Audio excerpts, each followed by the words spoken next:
दोस्तों, सफलतम आईएसपीसी क्लासेस में आपका स्वागत है। कहते ना, हो चुला आगाज रण का, युग बदलने की है तैयारी, जीत उसी की होगी जिसकी संघर्ष है जारी। इसी के साथ दोस्तों, आप हमारे साथ लगे रहिए। आपको हम यूपी पीसीएस यूपीएससी के बारे में हम छोटी से छोटी और बड़ी से बड़ी जानकारी ले आ रहे हैं। इसी के बाद आपको हम आज लेके आए हैं आपकी पृथ्वी की आंतरिक संरचना, जो कि आप देखते हैं बड़े स्तर में प्री में और मेंस में क्वेश्चन पूछे जाते हैं। आप देखते हो कि यूपी पीसीएस में हो या यूपीएससी में, पृथ्वी आंतरिक संरचना से बहुत सारे क्वेश्चन आते हैं। जैसे भी क्वेश्चन आते हैं उस लेवल तक हम आपको लेके जाएंगे। आप बताने वाले हैं कि आपको हम पृथ्वी की आंतरिक संरचना कैसे पढ़ाएंगे। हाँ, आप देख रहे हैं पृथ्वी की आंतरिक संरचना।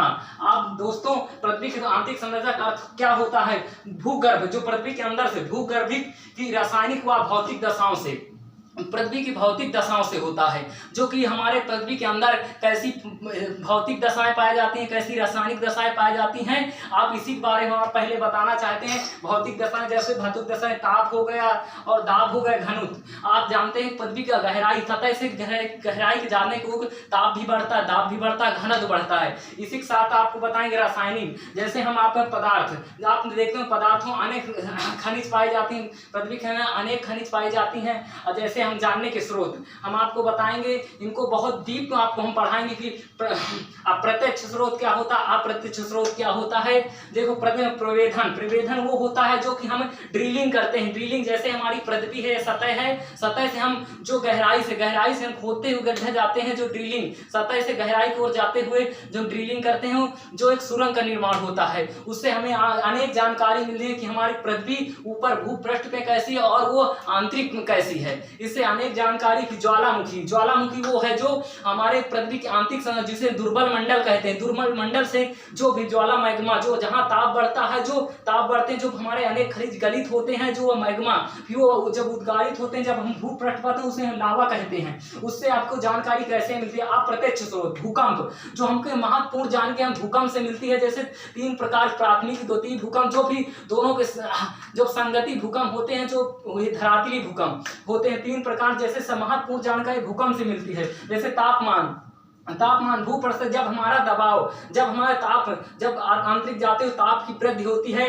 ताप में वृद्धि होती है, तो तभी हमारे अनेक खनिज पिघलना शुरू होते हैं। जैसे दुर्बल मंडल दबाव आप देखो कि हमारे जाते हुए दाब भी बढ़ता है। जब ऊपर दाब पड़ता है तो फिर हमारी जो चट्टानें होती हैं वो ठोस अवस्था में परिवर्तन हो जाती। घनत्व हमारे पृथ्वी का घनत्व भी बढ़ता है। जैसे हम जाएंगे, जैसे ऊपर सियाल पाया जाता है, सीमा में जाते हुए सीमा का घनत्व अधिक हो जाता है। जैसे आप देखो भूपृष्ठ पे पृथ्वी पर पाया जाता है, जैसे ग्रेनाइट में जो घनत्व कम होता है। जैसे सागरों पर जो तली होती है उसमें बेसाल चट्टानों पाई जाती है, वहां का घनत्व अधिक होता है। चुंबकत्व जो बाह्य क्रोड हमारी, जैसे भूपृष्ठ होती है, दुर्बल मंडल होता है, जिसे मध्य मंडल, जो भूपृष्ठ होता है 0 से 100 मीटर तक, फिर 0 से मध्य मंडल 2900, फिर बाह्य कोड, जो बाह्य कोड होती है वो 5150 होती है, जहां हमारा चुंबकत्व का निर्माण होता है। हम वहां देखते हैं अनेक के खनिज पाए जाते हैं, निकिल, लोहे।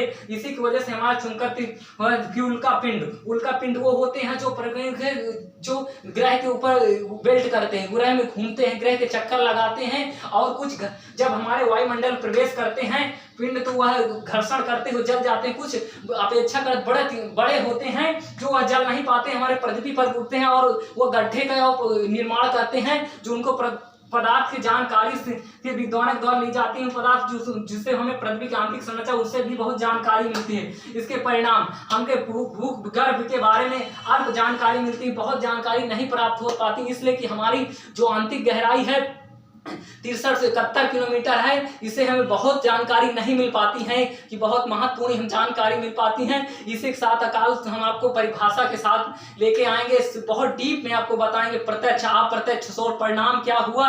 इसी के साथ हम विराम लेते हैं। धन्यवाद दोस्तों।